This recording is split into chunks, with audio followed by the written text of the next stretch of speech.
প্রেমের টানে চীন থেকে আয় পড়ছে জামালপুরে। প্রেমের টানে বাংলাদেশে পা রেখেছিলেন এক চীনা যুবক। স্বপ্ন ছিল বিয়ে করে নতুন জীবন শুরু করার, কিন্তু সেই প্রেমের পরিণতি হলো ভিন্ন। পুলিশের তত্ত্বাবধানে ঢাকার বাসে উঠে তাকে ফিরতে হলো নিজ দেশে।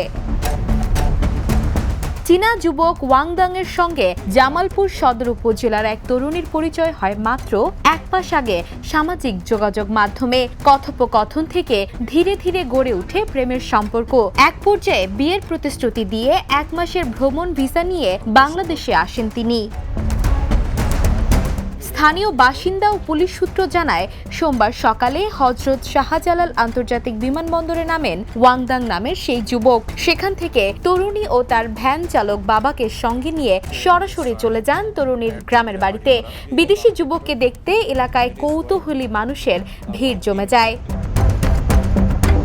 ঘটনার খবর পেয়ে স্থানীয় ইউপি চেয়ারম্যান আব্দুল আওয়াল তাদের ইউনিয়ন পরিষদ কার্যালয়ে ডেকে নেন। সেখানে উভয় পক্ষের সঙ্গে আলোচনা করা হয়। তবে আলোচনায় বিয়ের বিষয়টি নিশ্চিত না হওয়ায় পরিস্থিতি ক্রমেই জটিল হয়ে ওঠে। ইউপি চেয়ারম্যান আব্দুল আওয়াল জানান, চীনা যুবক ইসলাম ধর্ম গ্রহণ করে বিয়ের বিষয়ে স্পষ্ট সিদ্ধান্ত না জানানোয় তরুণীর পরিবারেতে সম্মত হয়নি। পরে পরিস্থিতি বিবেচনায় নিয়ে পুলিশকে বিষয়টি অবহিত করা হয়।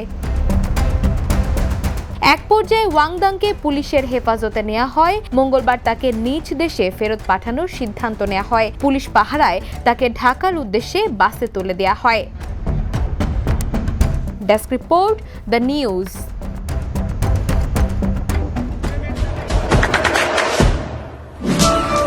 দেশে দেশে সবার সাথে দ্য নিউজ।